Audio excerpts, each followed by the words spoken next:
Il était une fois, il y a bien longtemps dans les Indes fabuleuses, un seigneur puissant qu'on appelait Raja, comme tous les seigneurs de ce pays-là, et Jean, comme aucun Raja. Jean l'Hindou avait 20 ans, une peau brune, un mince collier de barbe noire, des vêtements brodés de saphir et des yeux étonnants, couleur saphir.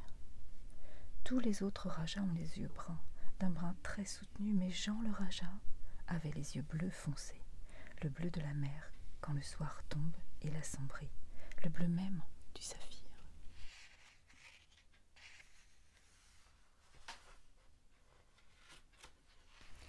Le bleu intense et lumineux de ses pupilles, il le tenait de sa maman, Annick la Bretonne. Et ne me demande pas comment il est possible qu'un prince hindou et une petite fille d'Armorique aient pu un jour se rencontrer, s'aimer, se marier et avoir un fils. Je te le dirai une autre fois, je t'expliquerai comment Annick sillonnait les mers dans le bateau de son corsaire de père et comment une tempête les fit échouer sur des récifs à 2 lieues du palais du Raja. Mais c'est du fils du Raja dont je te parle aujourd'hui, Jean aux yeux surprenants. Tous les hindous ont les yeux noirs, aucun ne s'appelle Jean et jamais leurs mamans ne sont bretonnes. Ce Raja aux yeux bleus, ce Raja nommé Jean, avait depuis 2 semaines la migraine. Tu sais ce que c'est la migraine? C'est un mal à la tête, insistant et très désagréable.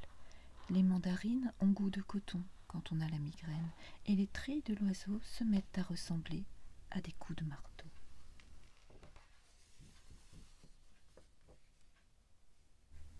À 4700 mètres du palais de Jean, là où commence la jungle, un tigre qui s'appelait Seigneur Tigre et qui avait tout juste 20 mois, mais 20 mois pour un tigre, c'est 20 ans pour un homme, avait lui aussi la migraine. Tu sais ce que c'est la migraine? La banane à goût de coton, et la voix de la chevrette des montagnes ressemble au tonnerre. Le tigre, qui avait la migraine, Seigneur Tigre, était fort en colère, et il secouait la tête pour chasser la migraine.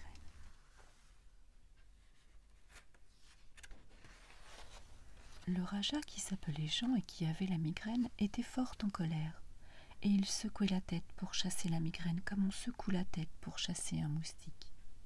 Le moustique revient, la migraine ne part pas. Au contraire, le tonnerre redouble. On est sûr que la foudre va tomber. Et pourtant l'un et l'autre secouaient le chef de rechef. Le chef, c'est la tête, et de rechef, c'est un mot qu'on réserve aux grandes occasions. Grande occasion, crois-moi, importante s'il en fut et mémorable.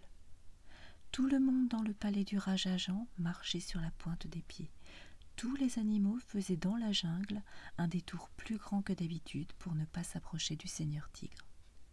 Il y avait déjà 2 semaines que le Seigneur et le Raja se tenaient la tête d'une patte ou d'une main, quand le premier matin de la 3e semaine, un jour plus léger se leva.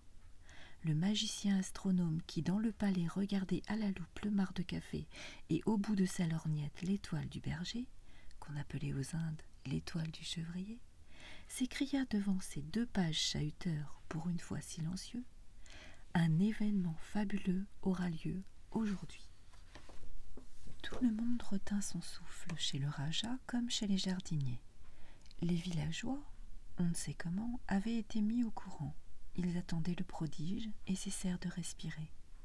Les enfants arrêtèrent leur jeu, les poulets, les cailles et leurs cousines alouettes, enfin, ce qui aux Indes ressemble à des alouettes, tendirent le cou, et leur œil rond se mit à écouter.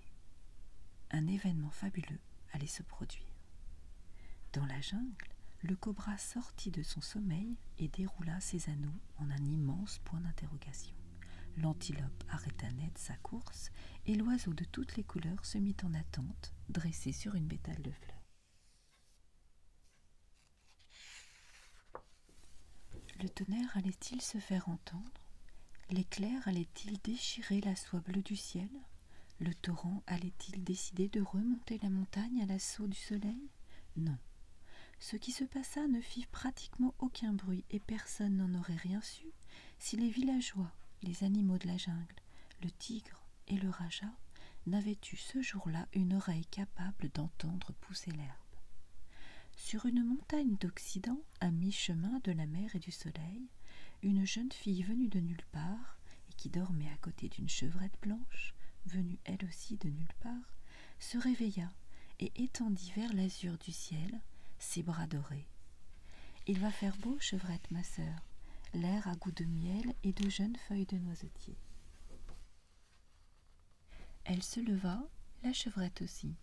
Elle cueillit une fleur, la chevrette du bout des dents croqua un bouquet de feuilles, du chèvrefeuille à ce qu'il me semble. Elles coururent jusqu'à la source. La chevrette plongea sa barbiche dans l'eau claire, la jeune fille s'y plongea tout entière. Ce pays de nulle part, d'où elle venait, adorait l'eau et l'hygiène. Elles descendirent en riant la montagne, mais l'eau de la source avait des propriétés si rares que lorsqu'elles croyaient faire un pas, elles en faisaient 1000, et que lorsqu'elles croyaient sauter une flaque d'eau, elles sautaient un océan et 2 chaînes de montagnes. La jeune fille et la chevrette s'arrêtèrent pour la sieste à côté d'immenses blocs d'améthyste qui étaient là depuis des siècles, à la limite de la jungle. Dans les fissures de la roche, de la terre apportée par les vents s'était mise à fleurir. Il est vrai que le vent avait aussi apporté du pollen. La jeune fille fit une couronne qu'elle posa sur les cornes de la chevrette. À quelques mètres de là, le tigre essayait de dormir, le tigre qui avait la migraine. Il avait aussi le nez fin et devina la présence de la chevrette coiffée de fleurs et la présence de la jeune fille. Il avança sans aucun bruit, et à chaque pas, sa migraine s'en allait. Il ne pensa pas une seconde qu'il allait pouvoir faire un joli repas. Heureux et d'avance rassasié, il se mit à ronronner comme un gros chat, et elle a posé un baiser de tigre sur la main de la jeune fille et la barbiche de la chevrette. Tous les 3 repartirent. Ils arrivèrent en vue d'un village, le village le plus proche du palais. Les villageois leur offrirent des fruits. Ils entrèrent dans le palais. Les jardiniers firent la haie, la plus jolie haie du monde. Les uns tenaient une branche de groseillier en fleurs, les autres une rose, les autres encore un lotus. Les roses perdirent la tête et s'effeuillèrent sur l'instant. Les demoiselles d'honneur firent la révérence, et Jean le Raja sentit que sa tête devenait légère comme le vol d'un papillon. Il alla au-devant de la jeune fille aux bras dorés, de la chevrette à la barbiche soyeuse, et du tigre aux beaux yeux. Il fit du tigre son cousin et son ministre, et lui donna la jungle de la montagne à la mer, de la source à la neige éternelle. Le tigre fut d'ailleurs un excellent ministre. Il fit de la chevrette sa sœur, et lui donna les prairies émaillées de fleurs et tous les poèmes sur le beau temps. Mars, qui rit malgré les averses, prépare en secret le printemps. De la belle jeune fille, il fit sa femme, et c'est à elle qu'il donna le légendaire manteau que sa mère, Annick la Bretonne, avait porté le jour de son couronnement.